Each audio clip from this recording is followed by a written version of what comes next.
I was born in a small town of McCook, Nebraska, which was in southwest Nebraska, about an hour's drive from the Colorado border. And it was a small town, I think maybe 1,800 people. But at any rate, I was the fourth of my parents' 9 children, and the family lived in a 2-story house that was built by one of my aunts. And I remember having a room on the 2nd floor. I remember vaguely being in another house which was built by my grandfather, my maternal grandfather, about 3 or 4 blocks away on 2nd Street, 809 North 2nd Street, something like that. I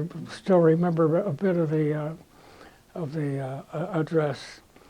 And he had built a house, and then he built another house right next to it. He was very handy.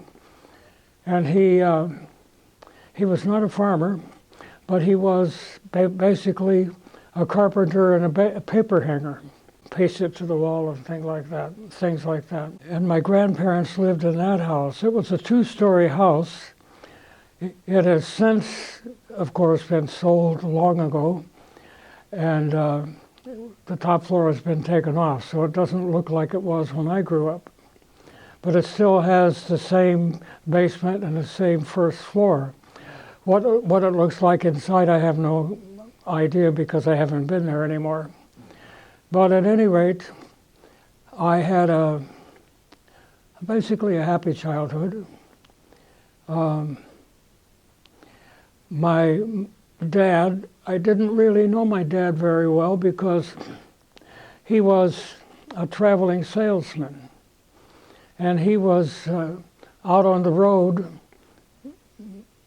making contacts with clients and so forth. And every 2 weeks he'd come home for a weekend, and then he would be so exhausted that he would spend the weekend sleeping.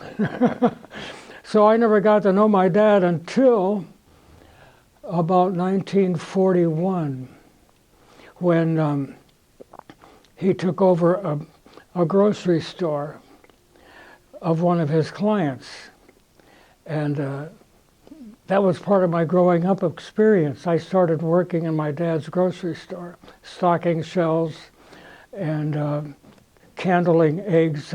That means you hold eggs up to a small light, and the light illumines the inner part of the egg so you can tell how old it is and whether or not it's fresh or rotten. And because my dad's store had a lot of farm trade, farmers would come in and bring their eggs to trade, also their milk, because the original owner of the store had a creamery right next door. And it was an interesting store because it was made of boxcars, about 3, 4, 5 or 6 boxcars. I don't remember anymore how many there were, but they would knock the walls out of the inside. And these farmers would bring their eggs in and their cream. And the eggs, I would give them a ticket, and they would exchange the eggs for groceries. So that was my work when I was in high school. That was when my family moved from McCook, Nebraska, in southwestern Nebraska, to southeastern Nebraska, to Beatrice, Nebraska, which was the home of Beatrice Foods.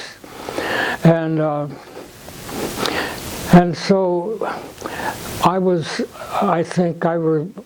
the 5th grade when we moved from McCook to Beatrice, Nebraska.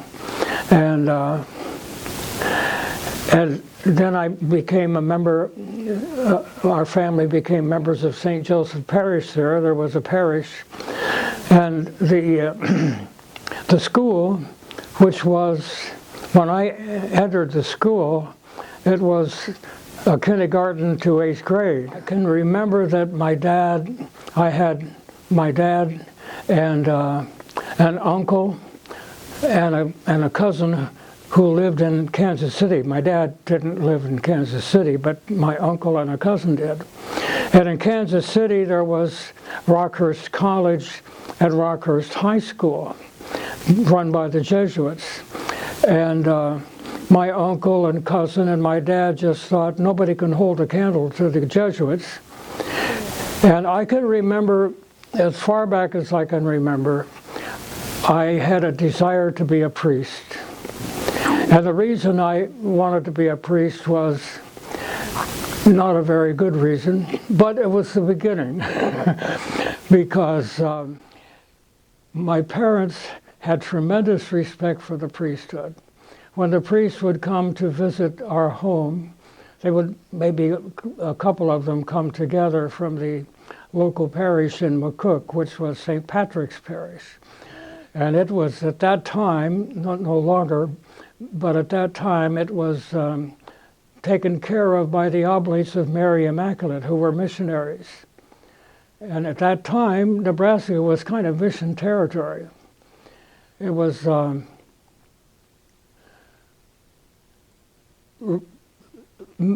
taken care of by these missionaries, and they would come and visit, maybe a couple of priests together, our home in McCook, Nebraska. And my parents were always so pleased when the priest came to visit, and just thought the priests were so wonderful. And well, that is what originally awakened the vocation in me, because I figured, well, if priests are such great people, that's what I want to be. And so you can say it was fostered by my parents, my desire to be a priest, because my parents just thought the world of the priest, that nobody could compare to the priests. They were just God's representatives. And so that's where I began, as far back as I could remember, to say that's what I want to be. I want to be a priest. But then, since my dad and my uncle, who lived in Kansas City, along with my cousin who lived in Kansas City, had such great respect for the Jesuits, nobody can hold a candle to the Jesuits. Oh, I wanted to go first class, so if I'm going to be a priest, what am I going to be? I'm going to be a Jesuit. And I'll have 6 degrees after my name and be famous. Well, it wasn't a very good reason to be a Jesuit, but it was my reason. God used it to keep me on the track of going towards the priesthood. Well, that was my plan.